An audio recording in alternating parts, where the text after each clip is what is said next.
So first, you like to share the screen, and you found like you didn't get any casing software.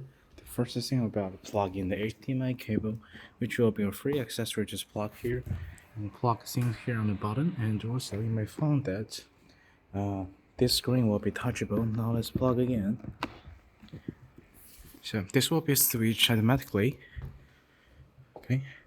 And at the same time, I found that this is not touchable, and the screen will be like meaningless. So I'd like to invite you to plug the blue cable, like touch cable. Then with these two cables, it will be functional. Okay, with these two cables, this can be touched again. Now let's play a video. And for now, it's not gonna be touch or the speaker. So let's choose the correct speaker, which is usually this one. Yeah, the sound is from the screens.